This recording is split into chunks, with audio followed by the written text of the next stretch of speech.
Ever feel like you suck at this job? Motherhood, I mean. Have too much anxiety and not enough patience? Too much yelling, not enough play? There's no manual, no village, no guarantees. The stakes are high. We want so badly to get it right. But this is survival mode. We're just trying to make it to bedtime. So if you're full of mom guilt, your temper scares you, you feel like you're screwing everything up, and you're afraid to admit any of those things out loud, this podcast is for you. This is Failing Motherhood. I'm Danielle Bettman, and each week we'll chat with a mom ready to be real, sharing her insecurities, her fears, her failures, and her wins. We do not have it all figured out. That's not the goal. The goal is to remind you, you are the mom your kids need. They need what you have, you are good enough, and you're not alone. I hope you pop in earbuds, somehow sneak away, and get ready to hear some hope from the trenches. You belong here, friend. We're so glad you're here. Hey, it's Danielle. If you're new here, I am a positive discipline certified coach for families with strong-willed kids.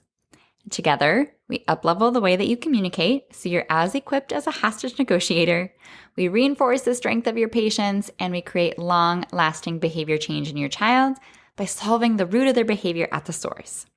Going into its third year, my program, Wholeheartedly Calm, is an intimate, 3-month, high-level group coaching program for families with those specific goals who know they need more than a book.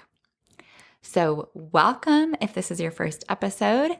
I am knee-deep in conversations this week that have been all about whining and screaming and overall dysregulation, because that is right on time. We are in the midst of back to school meltdown season. I don't know. I know it's different all around the States. Some of my friends started like August 6th. Some aren't starting until September 6th. But either way, inevitably, you're going to have tired kids and you're going to experience some dysregulation and some whining and screaming during this season. So it made sense for me to be able to talk to you, my podcast clients, about this specifically and share a little bit about what I've been talking to my clients about this week. So we know if a behavior like whining is happening, sometimes it's just the absolute exception to the rule because there is nothing else your child can do in that situation at 10 p.m. at night, and you know we just need to get them to sleep. That's one thing. But when there is a pattern of whining where it's happening multiple times a day or every single day at the same time, and one of your kids, it's just their go-to, and it is like nails on a chalkboard for you, understandably, then you want to be able to get ahead of it or get to the root of why this is happening. We know behavior is communication. Every behavior is working for them in some way. There is a point to it, not necessarily a conspiratorial, manipulative motive, but it is subconsciously there for a reason. So we need to know why. And with whining, especially at this time of year, there is 2 things happening, most likely. One is that piece of their nervous system and their psychological needs, their physical needs, their emotional needs are being taxed. They are overwhelmed, they are overstimulated, they might be hangry, most likely exhausted. So there's some element that is zapping their capacity, not making them themselves. The other element is that it is communicating something and they have more to say, which we know because they are kind of saying it, kind of yelling it, kind of murmuring it in like some weird exasperated tone. So we know that they're trying to say something, but that's the whole point. If we're trying to eliminate this behavior at its root, we need to make those things verbal. We need to let them out and get them said. If something is left unsaid, then there's a motive and a reason that in their mind makes that whining justified and necessary. Does that make sense? So if we're looking at this at a well-rounded, comprehensive, needs-based problem-solving approach, we know Everything is nuanced. Every situation needs to be individualized. Every kid is different. And there are some overarching principles that might help. So with this whining pattern that you've gotten into with your child, you can in the moment have those boundaries that says, I can't hear you in that voice, right? Please say it with words. But if you share that boundary too late, they're already into that avatar mode, that like alter ego that is glazed over eyes. You're not getting through to them. They're not even hearing you because they're so dysregulated. You want to be able to either prevent it or diffuse it before it starts. And usually you can tell with your child that they're already in that semi-irritated state, that this is bound to happen, so you want to beat them to it. And the way that you do that is pausing enough to make sure that they know you heard them. They know you get it. They feel sufficiently satisfied that the message they were trying to send was received. And most often, that's not the case, right? We are so adamant about our kids listening to us, but we are not good listeners to them, if we're being honest. They have things to say. They have worries, they have concerns, they have fears, they want to get off their chest. And we don't give them adequate ability to do that in a safe shared space where they really do actually have our attention. So if you can just pause real quick and be like, oh, sorry, I didn't hear you. What was that? And getting down at their eye level. Oh, no, wait. Okay, say that again. Oh, okay. You really didn't like that. Got it. Oh, you really don't want to do this. I hear you. Oh, he hit you. Wow. Yep. No one in our house deserves to be harmed or treated that way. Oh, what you're saying is you're having a hard time. This feels like this is the last thing you want to do. Got it. Totally hear you. You have to meet them there first and make sure, okay, tell me more. Was there anything else that you wanted to say? And you can even jot it down.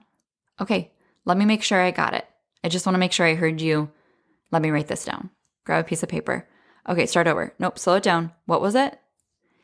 And if you can just take this a little bit longer time to hear them out, it still doesn't change anything. Your boundaries and your rules are there. Your expectations are still going to be upheld, and you're going to segue into that limit and their current options. But if you can hear them out first, then you're eliminating the need in their mind to defend themselves, to escalate, to continue to be a broken record and reiterate over and over and over that they're mad, or that they didn't like something, or that they wanted a snack, or whatever it is. And you don't have to be around a strong-willed child very long to realize transitions out of emotions are very hard for them. They have a very hard time with getting unstuck, moving on, snapping out of it, being able to get themselves out of the rut. They get stuck in a gear. So when they're whining or when they're screaming, they get stuck in that gear and they're already at a place where nothing's getting through to them. It's almost impossible to get them to stop. And that's where we resort to those desperate measures of the threats and bribes, and we start to get really dysregulated ourselves. And it's a downhill slope. Trains off the tracks. What you want to do is realize this and catch yourself and catch them early on, hear them out sufficiently, then share the limit or the problem and what current options are available, right? So that looks like saying, oh, I hear you. You don't want meatloaf for dinner tonight. That's the last thing you want. You would rather have ice cream, candy, cotton candy. What else? If you got to cook dinner tonight, what would you have? Oh my gosh, yes. You love chocolate bars. How many chocolate bars could you actually eat before you got sick? 16? Oh my gosh. There's no way. I could only eat like 5. Ugh, I know. Candy is so sweet and so good. It makes sense, right? They're not wrong or bad for having these big feelings. And you just need to help them understand and come back to reality about what the current options are. So that's when, instead of negating everything that you just talked about, you say, and it is time for dinner and we're having meatloaf. Would you rather have green beans with the meatloaf or fries with the meatloaf? You decide. Let me know when you're ready to make that choice. Or, and it is time for dinner. We are having meatloaf, but I really need your help setting the table. Can you get the napkins or the forks? Which one would you rather get? And you'll be surprised when they've been sufficiently heard out and they feel like we listened to them, they're much more ready to move on, make a choice, and accept the current reality. But they stay so stuck when they're not feeling heard, they're not feeling understood. That is one of the hugest crutches, problems that families with strong-willed kids really struggle with. And it makes sense because we struggle with that in all our relationships. But if you can beat them to the punch, make sure they know, you get it, and everything gets said, nothing gets left unsaid, everybody can move on. And you'll be surprised how cooperative they can be on the other side of that.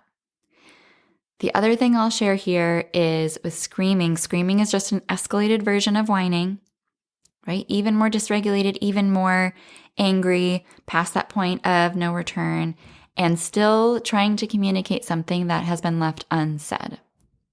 They feel even more justified, even more necessary that they act that way because it's almost like in their mind, they're like, you made me get to this point because you haven't been listening to me. So same rules apply, but maybe it's harder to get that behavior to stop. It's easier to put that behavior in a box. And what I mean by that is if they're going to be screaming for 20 minutes, 30 minutes, it's easier to get that behavior down to 5 minutes than it is to stop that behavior entirely, especially if you don't have that runway of prevention in place. So what you can do is share with your child, hey, you know what? You've been having a really hard time after school lately. And I have so many other suggestions I've been giving my clients about how to make that transition easier after school and what to do. Biggest one being do something in the car that isn't talking or expecting a lot out of each other. Bring a snack if you can, and put on music or an audiobook so that it just stabilizes the sanity and helps everybody regulate. But that's an aside. So with the screaming, let them know, hey, the next time you just really, really have such big feelings, you don't want to talk anymore, and you want to get your screams out, I'm going to set a timer. Would you rather that timer be 3 minutes or 4 minutes? 4 minutes? Okay. But then we need to decide together what is going to happen when the timer goes off. When the timer goes off, would you rather get a drink of water and blow your nose, or get a big hug and take some deep breaths with me? Right? Or something that is helping model some co-regulation and some emotional coping strategies, but you decided this ahead of time and let them choose. One of my clients this week, their child chose blowing some bubbles outside. Great. Okay. So, all right, when you start your screams, I'm going to set the timer on the microwave for 4 minutes. As soon as the timer goes off, it's time to blow bubbles outside. And it's a lot easier to get her to do that than to get her to not escalate at all, because you're putting that behavior in a little box and you're putting some boundaries around it. It's also okay to put up some boundaries like, we can't let you scream at the table.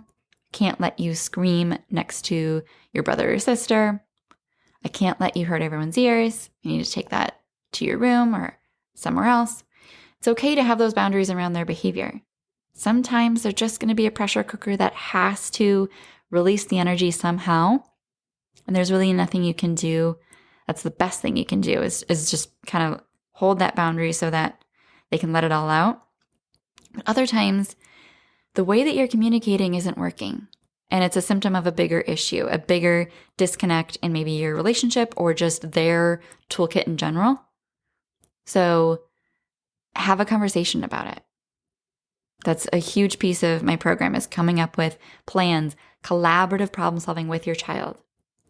I'm basically spoiling all of the program in this episode, but I think it's a great lens into the tools I share and the conversations we have and what that problem solving can look like, because how you react in the moment is still only one piece in the puzzle, and it's actually the least influential piece.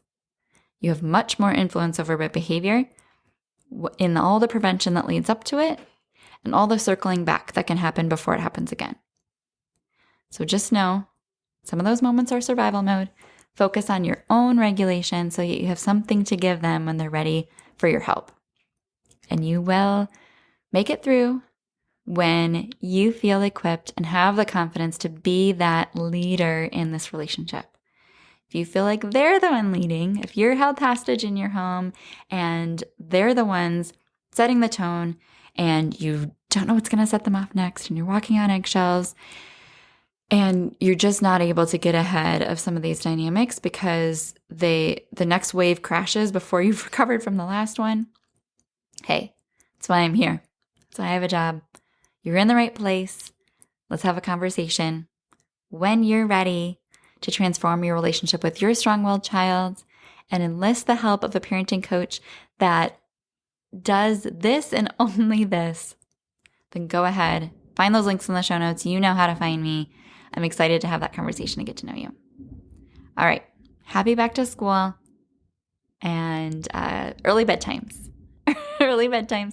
Can't forget to mention that. All of the early bedtimes, because nothing helps parenting strategy-wise if you're just dealing with a chronically overtired kid. And that is quite often the case.